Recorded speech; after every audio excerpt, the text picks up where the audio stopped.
Hi guys, welcome to Chennai IAS Academy. So guys, எல்லாருமே உங்களுடைய group 4 exam நெருங்கிட்டு இருக்கீங்க. இன்னும் சில நாட்களே உள்ளது நம்ம group 4 exam எழுதுவதற்கு. So இந்த மாதிரியான ஒரு சிச்சுவேஷன்ல தான் நம்ம எல்லா சப்ஜெக்ட்டுமே ரிவைஸ் பண்ணிட்டு இருக்கோம். நல்லபடியாவே ரிவிஷன் போயிட்டு இருக்கு. So அந்த வகையில நம்ம இன்னைக்கு பார்க்க போறது கரண்ட் அஃபேர்ஸ் செக்ஷன் தான். So கரண்ட் அஃபேர்ஸ் ஃபர்ஸ்ட் எப்படி படிச்சிருக்கணும், கடைசி நேரத்துல ரொம்ப பதட்டப்பட்டு ஆஹா ஓஹோன்லாம் படிக்க வேண்டாம். ஒரு முக்கியமான ரோல் கரண்ட் அஃபேர் எல்லாருடைய எக்ஸாம்லயும் ப்ளே பண்ணும். பிகாஸ் அது ஒரு டிசைடிங் ஃபேக்டர். ஏன்னா நீ மத்த ஒரு சப்ஜெக்ட்ஸ் எடுத்துக்கோங்க, தமிழ் எடுத்துக்கோங்க, இல்ல ஆப்டிடியூட் எடுத்துக்கோங்க, இல்ல polity or INM, any subject எதனா எடுத்துக்கோங்க, அது எல்லாமே படிக்க போற சம்ஸா இருந்தா சால்வ் பண்ண போறீங்க, ஆன்சர் வரப்போகுது. இல்லனா தமிழா இருந்தா படிக்க போறீங்க, ஞாபகம் வரப்போகுது, ஆன்சர் வரப்போகுது, அவ்வளவுதான். ஆனா கரண்ட் அஃபேர்ல எந்த மாதிரியான கொஸ்டின் வரும்னு யாருக்குமே எக்ஸ்பெக்டேஷனே இருக்காது. ஓகேவா? சோ அது என்ன மாதிரியான கொஸ்டின் உள்ள போய் எப்படி வேணாலும் வரலாம், அது எப்படி வேணாலும் ஃப்ரேம் பண்ணிக்கலாம். அதுக்கு ஒரு இதுக்கு போறதுக்கு முன்னாடி ஒரு ப்ரிப்பரேஷனுக்கு ரெடியா இருங்க. சோ முக்கியமா நம்ம ஒரு Tamil Nadu state board level exams எழுதும் போது தமிழ்நாடு பத்தின அதிகமான கரண்ட் அஃபேர்ஸ் இடம்பெறுவதற்கான வாய்ப்புகள் இருக்கு. அது மட்டும் இல்லாம தமிழ்நாடு கவர்மெண்ட் ரிலேட்டடான ஸ்கீம்ஸ், அவர்களுடைய சாதனைகள், இது கரண்ட் அஃபேர்ல அதிகமா இடம்பெறுவதற்கான வாய்ப்புகள் இருக்கு. சோ யூனியன் கவர்மெண்ட் பத்தி அதிகமா கேட்கணும்னாலும் ஸ்டேட் கவர்மெண்ட் பத்தி டெஃபினட்டா கேட்பாங்க. அதுல இருந்து நிறைய क्वेश्चंस வருவதற்கான வாய்ப்புகள் இருக்கு. சோ அத ஃபோக்கஸ் பண்ணி படிங்க. அது மட்டும் இல்லாம ஒரு கரண்ட் அஃபேர் படிக்கும் போது அது ரிலேட்டடான பாயிண்ட் நீங்க எங்கனா படிச்சிருந்தீங்கன்னா அதை மேக்ஸிமம் ஞாபகத்துக்கு எடுத்துட்டு வரதுக்கு பாருங்க. இல்லையா அதை வச்சு ஒரு கேள்வியால உங்களால உருவாக்க முடியும். ஒரு பாயிண்ட வச்சு ஒரு கேள்வியை உருவாக்க முடிஞ்சு அதற்கான பதிலை தேடுங்க. அப்பதான் கரண்ட் அஃபேர் எப்பயுமே உங்க மண்டையை விட்டு அகலாம மண்டைக்குள்ளே ஸ்டோர் ஆயிருக்கும். ஓகேவா? சோ அந்த விஷயத்துல தான் நம்ம இன்னைக்கு இப்படிதான் படிக்கணும். கரண்ட் அஃபேர்னா ஒரு क्वेश्चन படிக்கும்போது அது ரிலேட்டடா இன்னொரு क्वेश्चन நீங்க யோசிக்கணும். ஓகேவா? சோ ஃபர்ஸ்ட் நம்ம இன்னைக்கு பார்க்கலாம் என்ன ஒரு முக்கியமான 20 கரண்ட் அஃபேர்ஸ் தான் எடுத்திருக்கேன். சோ எக்ஸ்பிளைன் பண்றேன், கவனிச்சுக்கோங்க. First question, who has been recommended for the Kalaignar எழுத்துக்கோள் அவார்ட் 2022? 2022ஆம் ஆண்டுக்கான கலைஞர் எழுத்துக்கோள் விருதிற்கு பரிந்துரைக்கப்பட்டுள்ளவர் யாருன்னு சொல்லிட்டு கேக்குறாங்க. எழுத்துக்கோள் அப்படின்னும் போது அது எழுதுறதுதான். ஓகேவா? அப்ப அது ஒரு தலை சிறந்த பத்திரிகையாளர், ஒரு மூத்த பத்திரிகையாளருக்கு தான் அந்த விருது வழங்கப்படும். அப்ப இங்க கொடுக்கப்பட்டவர்கள்ல ஏதோ ஒரு மூத்த பத்திரிகையாளருக்கு தான் அந்த 2022ஆம் ஆண்டுக்கான கலைஞர் எழுத்துக்கோள் அவார்டு வழங்கப்பட்டிருக்கு. அது வேறு யாரும் அல்ல, வி.என். ராமசாமி அவர்கள் தான். சாரி, வி.என். சாமி, ராமசாமி அவர்கள் இல்ல, வி.என். சாமி அவர்களுக்கு தான். சோ இவர் ஒரு மூத்த பத்திரிகையாளர். பெரியார் காலத்துல அவரு கூடவே சுதந்திர போராட்டத்திலையும் பங்கு பெற்றவர் சொல்லப்படுறாங்க. அது மட்டும் அல்லாமல் இவர் தமிழ்நாடு, இவர் பணியாற்றிய பத்திரிகைகளுடைய பெயர் முக்கியம், ஞாபகம் வச்சுக்கோங்க. தமிழ்நாடு சுதேசமித்திரன் நம்ம படிக்கிறோம்ல, அந்த பத்திரிகைகள் எல்லாம் இவர் என்ன பண்ணிருக்காருன்னு பாத்தீங்கன்னா பத்திரிகையாளரா பணி புரிஞ்சிருக்காரு. சோ இது 2022ஆம் ஆண்டுக்கான அவார்ட் யாருக்கு வழங்கப்பட்டிருக்கு? வி.என். சாமி அவர்களுக்கு. 2021 கூட நமக்கு மாத்தி கேட்டனால, சோ ஏன்னா இது 2021ல இருந்து தான் ஸ்டார்ட் ஆயிருக்கு இந்த அவார்டு. அதாவது நமக்கு டிஎம்கே பீரியட் வந்திருக்கு. சோ கலைஞர் அப்படின்னும் போது டிஎம்கே பீரியட்ல தான் இந்த அவார்ட் கொடுக்க ஸ்டார்ட் பண்ணிருக்காங்க. சோ ரெண்டே பேருக்கு தான் இது அவார்ட் கொடுத்திருக்காங்க. சோ 2021ல யார் வாங்குனாங்க அப்படின்னு பாத்தீங்கன்னா ஐ. சண்முகநாதன் அவர்கள் வாங்கியிருக்காங்க. ஓகேவா? ஃபர்ஸ்ட் அவார்ட் யார் வாங்கியிருக்காரு? ஐ. சண்முகநாதன். ஏன்னா நான் தான் சொன்னேன்ல, ஒரு கேள்வி வச்சு இன்னொரு கேள்வியை பெறக்கணும் அப்படின்னு சொல்லிட்டு. கலைஞர் எழுத்துக்கோள் அவார்டு என்பது ஒரு புதிதான அவார்டு. அது இப்ப 2022ல இவங்களுக்கு கொடுத்திருக்காங்க. அப்ப 2023ல யாருக்கு சார்னா இன்னும் இல்ல, அதனுடைய நாமினேஷன் இப்பதான் ஏப்ரல் மந்த் தான் முடிஞ்சிருக்கு. சோ இதுக்கப்புறம் தான் நான் என்ன பண்ணுவாங்க, அனௌன்ஸ் பண்ணுவாங்க. சோ இதுவரை ரெண்டே அவார்டு தான் கொடுத்திருக்காங்க. 2021க்கு சண்முகநாதன் அவர்களுக்கு கொடுத்திருக்காங்க. 2022க்கான அவார்டு வி.என். சாமி அவர்களுக்கு கொடுத்திருக்காங்க. சோ பின்வருவர்கள் யார் அந்த அவார்டை வாங்குனதுன்னு கூட உங்களுக்கு क्वेश्चन வைக்கிறதுக்கு வாய்ப்பு இருக்கு. சோ ரெண்டு பேருடைய பேரை மனப்பாடம் பண்ணி வச்சுக்கோ. ஓகேவா? சோ ரெண்டாவது கேள்வி, world largest grain storage scheme was launched by, உலகின் மிகப்பெரிய தானிய சேமிப்பு திட்டம் யாரால் தொடங்கப்பட்டது அப்படின்னு சொல்லிட்டு இங்க கேட்டிருக்காங்க. இந்த கேள்வி ஆக்சுவலா தப்புங்க. எங்க தொடங்கப்பட்டதுன்னா இருக்கணுமே, யாரால் தொடங்கப்பட்டதுன்னா நமக்கு தெரியும், PM நரேந்திர மோடி அவர்களால் தான் அந்த உலகின் மிகப்பெரிய அந்த திட்டத்தை தொடங்கியிருக்காங்க. அப்ப நரேந்திர மோடி அவர்கள் தொடங்கினார்னாலே அது எந்த நாட்டில்? இந்தியாவில தான். சோ இந்தியாவில தான் இந்த திட்டத்தை தொடங்கியிருக்காங்க. ஓகேவா? வேற எங்கேயும் இல்ல, நம்மளுடைய இந்தியாவில தான் தொடங்கியிருக்காங்க. திட்டத்திட்ட எத்தனை மாநிலங்கள்ல தொடங்கியிருக்காங்கன்றதை தெரிஞ்சுக்கோங்க. 11 மாநிலங்கள்.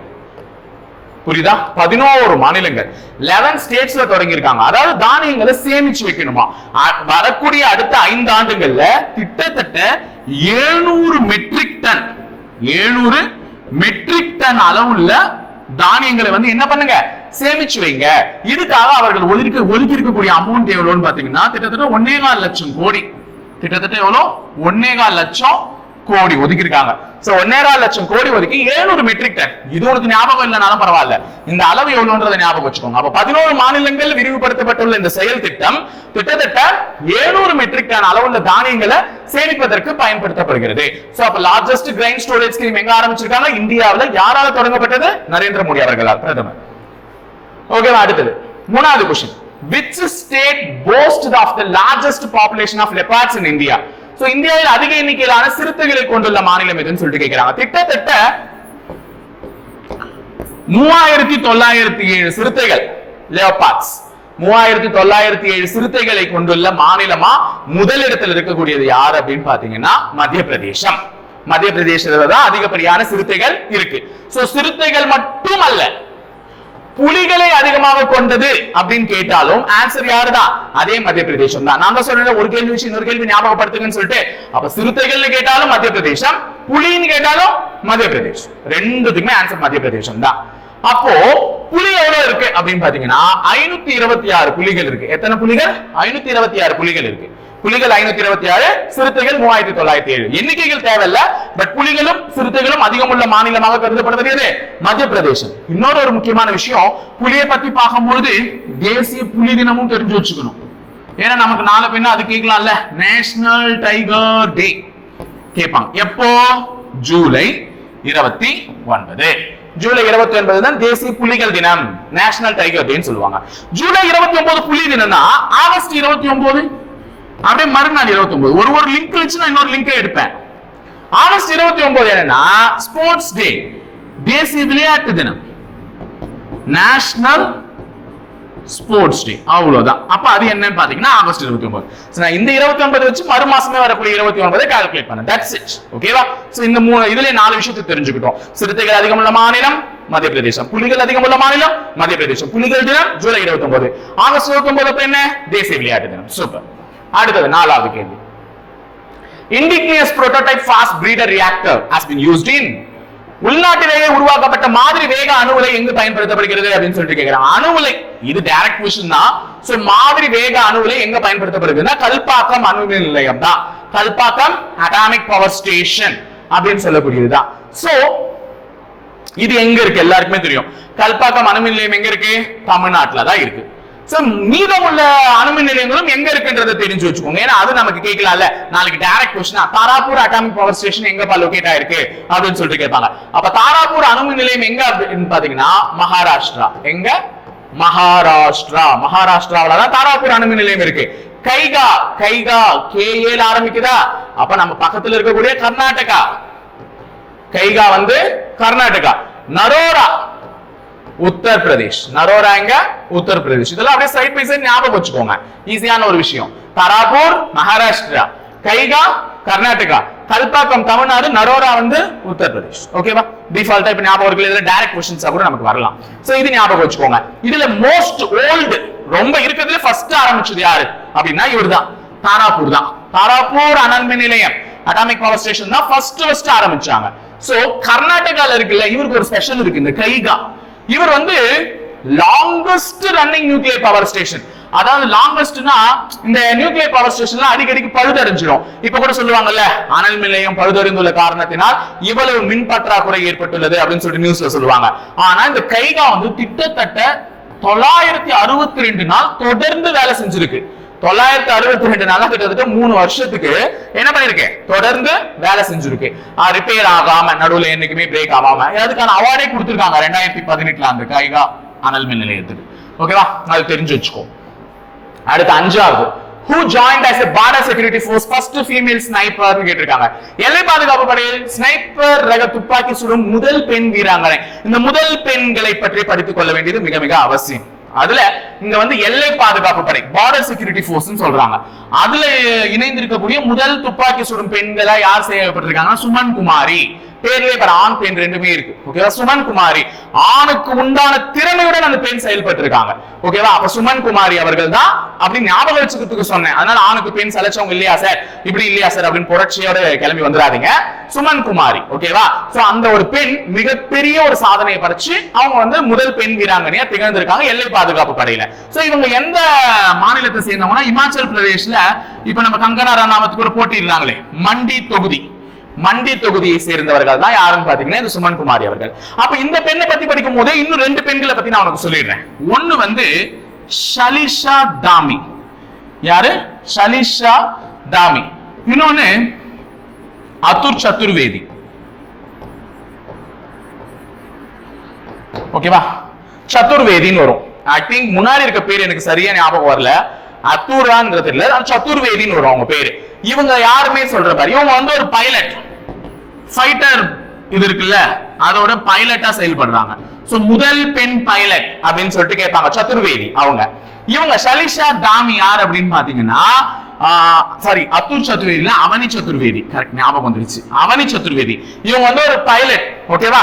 இவங்க வந்து ஏர்ஃபோர்ஸ் ஆபீசர், விமானப்படையினுடைய ஆபீசர். ஓகேவா? Air force officer.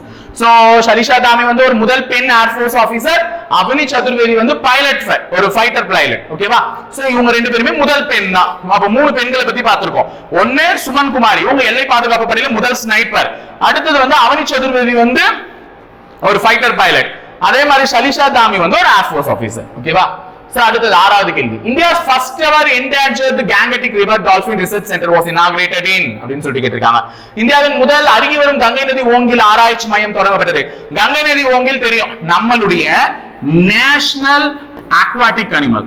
National aquatic animal தெரியும்ல, நீர்வாழ் உயிரினம், தேசிய நீர்வாழ் உயிரினம் தான் இது. எது? கங்கை நதி ஓங்கல். எந்த வருஷம் ஏற்றுக்கொள்ளப்பட்டதுன்னா 2010வது வருஷம் தான் ஏற்றுக்கொள்ளப்பட்டது. எல்லாருக்குமே தெரிஞ்ச விஷயம். சோ பாலிட்டில ஃபர்ஸ்ட் நமக்கு கொடுத்திருப்பாங்க 6th புக்லயே. சோ கங்கை நதி ஓங்கல் வந்து 2010ஆம் ஆண்டு தேசிய நீர்வாழ் உயிரினமா நம்மளால ஏற்றுக்கொள்ளப்பட்டது.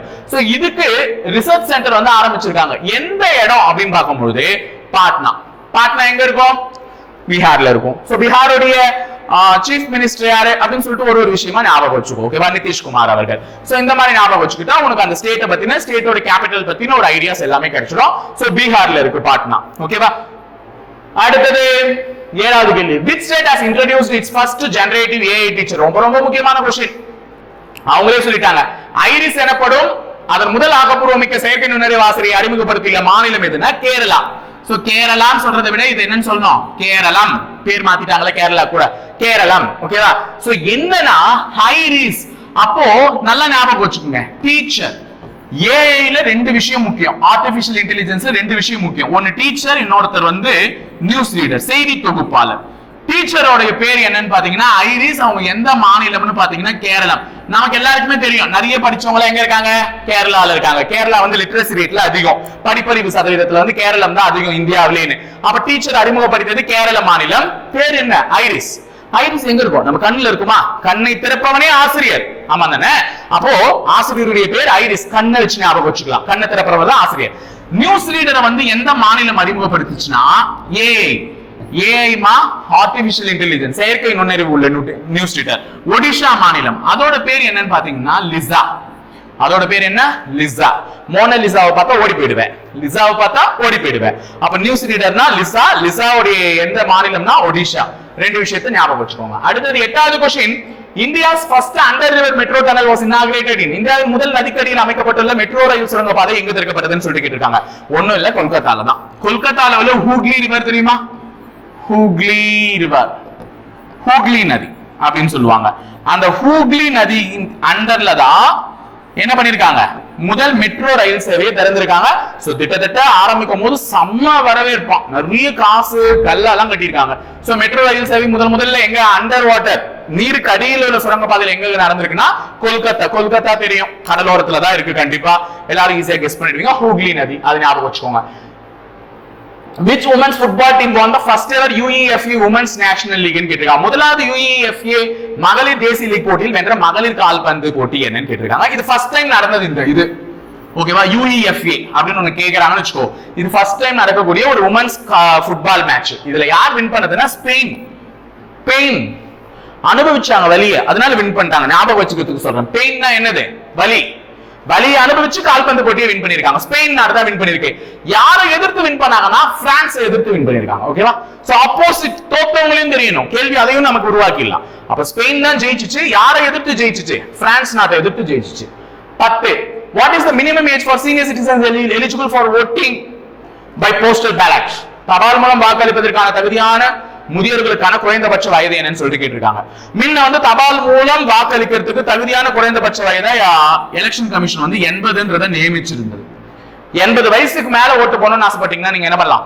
சரி, அது வரையும் இருக்குன்னா உங்களுக்கு நாங்க வீட்டுக்கே எடுத்துட்டு வருவோம், ஒரு பேலட் பாக்ஸ் மாதிரி. ரீசெண்டா த்ரிஷா கிருஷ்ணன் யாராவது ஃபாலோ பண்ணிருந்தீங்கன்னா அவங்க கூட போட்டுருப்பாங்க, எங்க பாட்டி ஓட்டு போட்டாச்சு அப்படின்னு சொல்லிட்டு. அவங்களுக்கு வீட்டுல என்ன பண்ணிருப்பாங்க, பேலட் பாக்ஸ் மாதிரி கிரியேட் பண்ணி அவங்களுக்கு வந்து தபால் மூலமா அவங்க வீட்டுக்கே போயிட்டு என்ன பண்ணிருப்பாங்க, ஓட் கலெக்ட் பண்ணிட்டு வந்திருப்பாங்க. சோ அந்த மாதிரியான ஒரு விஷயம் இருக்கு. சோ முன்ன 80 இருந்தது. இப்போ அந்த ரிலாக்சேஷன் அடிப்படையில் 80ல இருந்து எங்க போயிருக்கு மினிமம் ஏஜ் அப்படின்னு பாத்தீங்கன்னா 85க்கு போயிருக்கு. மினிமம் ஏஜ் எவ்வளவு இருக்கு? 85. இது வந்து எலெக்ஷன் கண்டக்ட் ரூல்ஸ் இருக்கு, சும்மா எல்லாம் மாத்திர முடியாதுல்ல. எலெக்ஷன் கண்டக்ட் ரூல்ஸ், ஓகேவா? எலெக்ஷன் கண்டக்ட் ரூல்ஸ் 1961 வருஷத்தின் சட்டத்தின்படிதான் இதை மாத்திருக்காங்க. சோ 80ல இருந்து எங்க போயிருக்கோம்? 85 minimum age. 11 IIT Madras opens its new campus in IIT Madras புதிய வளாகத்தை எங்கு திறந்துள்ளது அப்படின்னு சொல்லிட்டு கேக்குறாங்க. ஆமா, எங்க திறந்துச்சு அப்படின்னு பாத்தீங்கன்னா ஜைசிபார். ஜைசிபீர் அப்படின்ற ஒரு ஊர் வந்து டான்சானியால இருக்கு. சோ டான்சானியால தான் திறந்திருக்காங்க. சோ டான்சானியால ஐஐடி மெட்ராஸ் அதனுடைய புதிய வளாகத்தை திறந்திருக்கு. இங்க என்ன கோர்ஸ் அவங்க ஆஃபர் பண்றாங்கன்னா data science and then AI, data science and artificial intelligence, இந்த கோர்ஸ் தான் வந்து ஆஃபர் பண்றாங்க ஜைசிபார். ஓகேவா? அது அடுத்தது who is appointed as the chief information commissioner of India? இந்தியாவின் தலைமை தகவல் ஆணையராக நியமிக்கப்பட்டவர் யார் அப்படின்னு சொல்லிட்டு கேட்கிறாங்க. இவர்கள் ஒரு பெண். இந்தியாவினுடைய தலைமை ஆணையர் தகவல் ஆணையரா வந்து நியமிக்கப்பட்டது ஒரு பெண். பெண் பேர் மாதிரியே இல்ல பாருங்க, ஹீராலால் சமாரியா. பேர் யாரு? ஹீராலால் சமாரியா. இவர் தான் வந்து இந்தியாவினுடைய தற்போதைய தகவல் ஆணையர், தலைமை தகவல் ஆணையர். சோ யார் இவங்களை அப்பாயிண்ட் பண்ணுவாங்க? அது क्वेश्चन வரணும்ல. இவங்களை அப்பாயிண்ட் பண்றவங்க வேற யாரும் இல்ல, நம்ம நாட்டினுடைய பிரசிடென்ட் தான். குடியரசுத் தலைவரால் தேர்ந்தெடுக்கப்படக்கூடியவர் தான் யாருன்னு பாத்தீங்கன்னா, குடியரசுத் தலைவரால தேர்ந்தெடுக்கப்பட மாட்டாங்க, அப்பாயிண்ட் தான் பண்ணுவார். ஏன்னா குடியரசுத் தலைவரை பத்தி நமக்கு தெரியும்ல, கீழே சொல்றதுதான் மேல இருக்கவங்க செய்வாங்கன்ற மாதிரி குடியரசுத் தலைவரால நியமிக்கப்படுபவர் தான் யாரு? தகவல் ஆணையர், தலைமை தகவல் ஆணையர். சோ ஹீராலால் சமாரியா. குடியரசுத் தலைவர் இவர் வந்து அப்பாயிண்ட் பண்ணுவாங்க. ஆனா அதுக்கு யாரெல்லாம் தேர்ந்தெடுப்பாங்கன்னா பிரதமர், எதிர்க்கட்சி தலைவர், லோக்சபாவினுடைய எதிர்க்கட்சி தலைவர், யூனியன் கேபினெட் மினிஸ்டர்ஸ் சொல்லக்கூடிய இவர்களால் தான் இவங்களை தேர்ந்தெடுப்பாங்க. அப்படி தேர்ந்தெடுக்கப்பட்டவர் தான் ஹீராலால் சமாரியா என்ற ஒரு பெண்மணி. அவரால் தான் வந்து தலைமை தகவல் ஆணையரா வந்து நியமிக்கப்பட்டிருக்கார். 13 who is the next presidency of G20? எல்லாருக்குமே தெரியும் G20 அமைப்பின் அடுத்த தலைவர் யாருன்னு கேட்டிருக்காங்க. தலைவர்னா that means hold position. ஒரு நாடு ஒரு வருஷம் நடத்தும் G20 மீட்டிங். நம்ம 2023ல யார் நடத்துறது? நம்மளுடைய இந்தியா தான் 2023ல G20 மீட்டிங் நடந்துச்சு. அந்த G20 மீட்டிங் எத்தனாவது மீட்டிங்னு பாத்தீங்கன்னா 18வது மீட்டிங். இது ஞாபகம் வச்சுக்கோங்க. ஏன்னா கேட்கலாம், 2023ல் இந்தியாவில் நடைபெற்ற G20 மாநாடு, உச்சி மாநாடு எத்தனையாவது உச்சி மாநாடு அப்படின்னு சொல்லிட்டு கேட்கலாம். எத்தனையாவது? 18வது. அப்ப 2024 அடுத்ததுன்னு சொல்லியிருக்காங்கல்ல. சோ 2024ல நடக்க போறது எத்தனாவது மாநாடுனா 19வது மாநாடு. எங்க நடக்க போகுதுன்னா பிரேசில் இருக்கக்கூடிய ரியோ டி ஜெனீரோ, அங்கதான் நடக்க போகுது. ரியோ டி ஜெனீரோ அந்த இடத்துலதான் பிரேசில்ல வந்து என்ன பண்ண போறாங்க, 2024ல 19வது G20 உச்சி மாநாடு நடக்க போகுது. அப்ப ஒரு முக்கியமான क्वेश्चन, G20 சமிட்ஸ் பத்தி கேட்பாங்க. இந்தியாவுல நடந்திருக்கு லாஸ்டா. சோ டெல்லியில நடந்தது, இந்தியாவுல டெல்லியில நடந்தது. சோ அந்த G20 சமிட் வந்து எத்தனாவது சமிட்? 18th. சோ 19th எங்க நடக்க போகுது? பிரேசில்ல. 14 who is the chairman Tamil Nadu Tribes Advisory Council? Tamil Nadu பழங்குடி ஆன்றோர் மன்றத்தின் தலைவர் யாருன்னு சொல்லிட்டு கேக்குறாங்க. நமக்கு தெரியும் உதயநிதி இருந்திருக்க வாய்ப்பே இல்ல, சேகர் பாபு இருந்திருக்க வாய்ப்பே இல்ல. காரணம் என்னன்னா ரெண்டு பேருமே யாரு என்னென்ன விஷயம் பண்றாங்க, சோ அவங்கள பத்தி நமக்கு தெரியும். உதயநிதி அவர்கள் வந்து எது ஸ்போர்ட்ஸுக்கு, யூத் வெல்ஃபேருக்கு. அடுத்தது சேகர் பாபு அவர்கள் அறநிலையத்துறைக்கு வந்துருவாரு. சோ இவங்க ரெண்டு பேர்ல தான் யாரோ ஒருத்தர். அப்ப பழங்குடியின மக்களுக்கு தேவையான அடிப்படை வசதிகளான சாலை, குடிநீர், இந்த மாதிரி தேவைகளை தான் நிறைவேற்றி கொடுக்கிறதுக்கு ஒரு 15 பேர் அமைச்ச ஒரு குழு இருக்கு. அந்த குழுவினுடைய ஹெட்டா இருக்கக்கூடியவங்க யார் அப்படின்னு பாத்தீங்கன்னா கயல்விழி அவர்கள் தான். சோ இவர்கள் தான் பழங்குடியின தலைவரா வந்து அந்த அமைச்சர். ஓகேவா? சோ அது ஒரு முக்கியமான क्वेश्चन. ஏன் அப்படி இது முக்கியமான क्वेश्चन சொல்றாங்கன்னா 2021 டிஎம்கே ஆட்சி பொறுப்பேற்று இந்த ஒரு வருஷத்துக்கு அப்புறம் அவங்க வந்து பண்ண ஒரு விஷயம் தான் இது. ஏன்னா இது வந்து கிட்டத்தட்ட 1961லே பழங்குடியினருக்கான ஒரு இது யூனியன் வந்து கிரியேட் பண்ணிட்டாங்க, நம்ம தமிழ்நாடு அரசால் வந்து அது வந்து கிரியேட் பண்ணப்பட்டது. ஆனா அதுக்கப்புறம் அதுல நிறைய ரிஃபார்ம்ஸ் இருக்கு, ஸ்ட்ரக்சர்ஸ் மாத்திக்கிட்டே இருந்தாங்க. அதுல லேட்டஸ்ட் ஸ்ட்ரக்சர் எதுனா 2021 டிஎம்கே பொறுப்பேற்ற உடனே அவங்களுக்கு கிடைக்கக்கூடிய சலுகைகள் அவங்களுக்கு கண்டிப்பா கிடைக்கணும் எஸ்டி மக்களுக்கு அப்படின்னு சொல்லிட்டு அவங்க ஒரு நார்ம்ஸ் எல்லாம் வச்சிருக்காங்க. அது டீடைலா படிச்சா தெரியும், நமக்கு அவ்வளவு எல்லாம் இறங்கி கேட்க வேணாம். பட் ஆனா அந்த தமிழ்நாடு ட்ரைப்ஸ் அட்வைசரி கவுன்சிலுடைய ஹெட் யாருன்னு கேட்டாங்கன்னா யாருன்னு சொல்லிட்டு போயிடுங்க, கயல்வி அவர்கள் அப்படின்னு சொல்லிட்டு போயிடுங்க. ஓகேவா? 15 நேம் த சாட்பாட் ஆஃப் நான் முதல்வன் ஸ்கீம். இதெல்லாம் நான் முதல்வன்லாம் நம்மளுடைய தமிழ்நாடு கவர்மெண்ட் உடைய சாதனைகள், அதனால அவங்க எல்லாம் கண்டிப்பா கேட்பாங்க. நான் முதல்வன் திட்ட இணையத்தின் சாட்பாட்டின் பெயர் என்னன்னு கேக்குறாங்க. சோ இதுல ரொம்ப கேர்ஃபுல்லா ஆன்சர் பண்ணுங்க. இமையா இளையா, நடுவுல இருக்கக்கூடிய இந்த ஒரு வார்த்தை தான் டிஃபரன்ஸ், அதனால கன்ஃபியூஸ் ஆயிடக்கூடாது. இமையாவா இளையாவா அப்படின்னு சொல்லிட்டு இளையா தான் எக்ஸாக்ட் நேம். என்னது? இளையா. நான் முதல்வன் அப்படின்னாலே இளையா அப்படின்னு ஞாபகம் வச்சுக்கோங்க. ஓகேவா? இளையா அந்த நான் முதல்வன் ஸ்கீம் சாட்பாட். என்னத்துக்காக இதை லான்ச் பண்ணது அகைன் யாருன்னு பாத்தீங்கன்னா உதயநிதி ஸ்டாலின் அவர்கள் தான். அவர் தான் இதை லான்ச் பண்ணார், இளையா என்ற இந்த ஸ்கீம். எதுக்காக லான்ச் பண்ணாருன்னா காலேஜ் ஸ்டூடெண்ட்ஸ்க்கு வரக்கூடிய குவரிஸ், அதாவது வந்து இந்த நான் முதல்வன் ஸ்கீம்னா என்ன, இதனால எங்களுக்கு என்ன டெவலப்மெண்ட் இருக்கு, அந்த மாதிரி யூத் வெல்ஃபேர் டெவலப்மெண்ட் சொல்றீங்களே, எங்களுக்கு என்ன விஷயம் இதனால நடக்கும் அப்படின்னு சொல்லிட்டு கேக்குறாங்க. சோ அதனால என்னதுன்னு பாத்தீங்கன்னா அந்த queriesக்குலாம் டவுட்டை வந்து கிளாரிஃபை பண்ணணும்னு சொல்லிட்டு தான் இந்த சாட்பாட்டை வந்து வச்சிருக்காங்க. சோ சாட்பாட், இது சாட்பாட். ஓகேவா? சாட்பாட்ல சாட்பாட். சோ அதுதான் யாரு? இளையா. யாரு இவர்? வந்து இளைய தளபதி. ஏன்னா அவர் வந்து தளபதி மு.க. ஸ்டாலின் அவர்கள், அவரை வழி தொடர்ந்து வரக்கூடிய உதயநிதி ஸ்டாலின் அவர்கள் இளையா தளபதி. அப்ப உதய் வந்து இவர் தான் பண்ணாருன்னு ஞாபகம் வச்சுக்கோங்க, இளையா அப்படின்னு பேரு ஞாபகம் வச்சுக்கோங்க, மறக்காம இருக்கிறதுக்கு. 16 Where was the famous Hornbill Festival inaugurated? புகழ்பெற்ற ஹார்ன்பில் திருவிழா எங்கு தொடங்கப்படுகிறது? எங்கு தொடங்கப்பட்டது இல்ல, தொடங்கப்பட்டதே இல்ல, வருஷம் அங்கதான் கொண்டாடுவாங்க. ஏன்னா அந்த மாநிலத்தை சேர்ந்த பழங்குடியினர்களும் அந்த மாநிலத்தை சேர்ந்த நகரவாசிகளும் சேர்ந்து செலிப்ரேட் பண்ணக்கூடிய ஒரு மிகப்பெரிய திருவிழா. டிசம்பர் மாசம் வந்துச்சுனாலே அவங்களை கையில பிடிக்க முடியாது, சின்ராச கையில பிடிக்க முடியாதுன்னு சொல்லுவாங்க, சனிக்கிழமை ஞாயிற்றுக்கிழமை. அந்த மாதிரி டிசம்பர் மாசம் வந்தா முதல் 10 நாட்கள் இந்த ஹார்ன்பில் திருவிழா அந்த மாநிலத்துல நிறைய வரும். எங்க அப்படின்னு பாத்தீங்கன்னா நாகாலாந்து, அங்கதான் இந்த ஃபேமஸான ஃபெஸ்டிவல் நடக்கும். அப்ப ஃபேமஸான ஃபெஸ்டிவல் எங்க நடக்குதுன்றதையும் படிச்சு வச்சுக்கோங்க. பிஹு அப்படின்னு சொல்லிட்டு ஒரு அறுவடை திருவிழா இருக்கு, அது எங்க நடக்கும்? அசாம்ல நடக்கும். ஏன்னா பிஹுவினுடைய பாரம்பரிய நடனமும் அசாம் தான், பிஹுவினுடைய புகழ்பெற்ற அந்த அறுவடை திருவிழா நடைபெறுவதும் எங்க தான்? அசாம் தான். சோ அந்த மாதிரி ஒரு சில விஷயங்களை டிஃபால்ட்டா ஞாபகம் வச்சுக்கோங்க, அதெல்லாம் நமக்கு கேட்பாங்க நாளைக்கு எக்ஸாம்ல. சோ அதுல ஹார்ன்பில் ஃபெஸ்டிவல் எங்க? நாகாலாந்து. ஆரன் ஊதனா நாகம் பாம்பாடும்ல அப்படின்னு ஞாபகம் வச்சுக்கோங்க. அடுத்தது prime minister inaugurated the 10,000th Jan Aushadhi Kendra hut.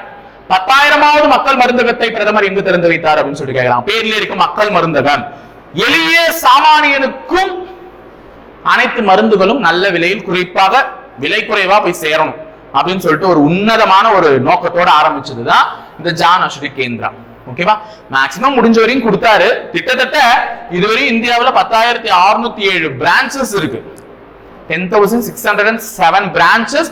Generic மெடிசனை வந்து முடிஞ்ச அளவுக்கு ரேட் எவ்வளவு டிஸ்கவுண்ட் பண்ணி கொடுக்க முடியுமோ அவ்வளவு டிஸ்கவுண்ட் பண்ணி கொடுக்கறதுக்கு ரெடி பண்ணார். மேக்ஸிமம் ஏழை எளிய மக்கள் வந்து இதன் மூலமா பயனடைஞ்சிருக்காங்க. சோ அது வந்து அதனுடைய 10,000வது கிளை எங்க ஆரம்பிச்சாங்க அப்படின்னு பாத்தீங்கன்னா ஜார்க்கண்ட்ல டியோகா. ஓகேவா?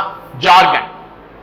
அடுத்து 18 5th குளோபல் ஆயுர்வேதா ஃபெஸ்டிவல். ஆயுர்வேதம் அப்படின்னாலே நமக்கு எல்லாம் தெரியும், கேரளா தான் ஃபேமஸ். சோ கேரளால தான் பண்ணிருக்காங்க. அப்ப 5வது உலகளாவிய ஆயுர்வேத திருவிழா 2023 நடைபெற்ற ஒரு இடம் எதுன்னு பாத்தீங்கன்னா Keralam. 19 Which state won the best sports promoting award? State award. விளையாட்டை ஊக்குவிக்கும் சிறந்த மாநிலம் என்ற விருதை பெற்றுள்ள மாநிலம் எதுனா நம்ம தான். கில்லியில இருந்து கபடியில இருந்து எல்லாத்தையும் வச்சு படம் எடுத்துறோம். அப்புறம் விளையாட்டை ஊக்குவிக்காம நம்ம என்ன பண்ண போறோம்? விளையாட்டை ஊக்குவிக்கக்கூடிய ஒரு சிறந்த மாநிலமாக கருதப்படுவது வேறு யாரும் அல்ல, நம்மளுடைய தமிழ்நாடு என்ற மாநிலம் தான். தமிழ்நாட்டுக்கு தான் சிறப்பு அங்கீகாரம் அளிக்கப்பட்டுள்ளது. மேபி இதை நாளைக்கு கொஸ்டினா வச்சிருக்கலாம், ஏன்னா அவர்களுடைய சாதனையே ஒரு கேண்டிடேட் மனசுல விரிக்கலாம் இல்ல. சோ இருக்கலாம், வாய்ப்பு இருக்கு, படிச்சு வச்சுக்கோங்க. அடுத்தது 20 World's first portable hospital Aarogya Maithri 8 Cube was unveiled in. உலகின் முதல் நகரம் மருத்துவமனை ஆரோக்கிய மைத்ரி 8 Cube எங்கு தொடங்கப்பட்டதுன்னு சொல்லிட்டு கேக்குறாங்க. இது ஒண்ணும் இல்ல, ஒரு சின்னதா ஒரு ட்ரக் மாதிரி இருக்கும், அதுவே ஒரு மெடிசன் ஷேப்ல தான் இருக்கும்னு சொல்லியிருக்காங்க. சோ அது உள்ளே ஒரு ஹாஸ்பிட்டலைஸ்டு ஒரு ஃபெசிலிட்டிஸ் வந்து உனக்கு டோட்டலா எமர்ஜென்சி யூனிட் இருக்கும், ஐசியூ மாதிரி ஒரு சின்ன சின்ன விஷயங்கள் இருக்கும். சோ உனக்கு என்ன வகையான ஒரு ப்ராப்ளமாக வந்தாலும் கிட்டத்தட்ட நிறைய பேருக்கு அதுக்கு வந்து சொல்யூஷன்ஸ் தர மாதிரியும் ரெமிடிஸ் எடுத்துக்கிற மாதிரியும் ஒரு ஹாஸ்பிட்டல் ஃபெசிலிட்டிஸ் வந்து ஏற்படுத்தி கொடுத்துருக்காங்க. அது நகரம் மொபைல் தான், இங்க இருந்து இன்னொரு இடத்துக்கு என்ன ஆகும், நகர்ற மாதிரியான ஒரு சின்ன ஹாஸ்பிட்டல் வந்து உருவாக்கி இருக்காங்க. சோ அது வந்து எங்க அறிமுகப்படுத்திருக்காங்க ஃபர்ஸ்ட் அப்படின்னு பாத்தீங்கன்னா குருகிராம்ல தான் அறிமுகப்படுத்தினாங்க. குருகிராம் எங்க இருக்கும்? ஹரியானா. ஓகேவா? குருகிராம் எங்க இருக்கும்? ஹரியானால. சோ இதுதான் இன்னைக்கு நான் சின்னதா கொடுத்த ஒரு சின்ன ஐடியாஸ். இப்படி பார்க்கும்போது இப்படி இன்னொரு விஷயத்தை ஞாபகத்துக்கு எடுத்துட்டு வந்து படிக்க ஆரம்பிச்சிருங்கன்னு சொல்லியிருக்கேன். சோ இதே மாதிரி தொடர்ந்து படிங்க, கண்டிப்பா உங்களுக்கு சக்சஸ் தேடி வரும். சோ கரண்ட் அஃபேர்ஸ்லயும் மார்க்கை விடாம நல்ல மார்க்கை ஸ்கோர் பண்றதுக்கான வழியை பாருங்க. இணைந்திருங்க, தொடர்ந்து பயணிப்போம். நன்றி, வணக்கம்.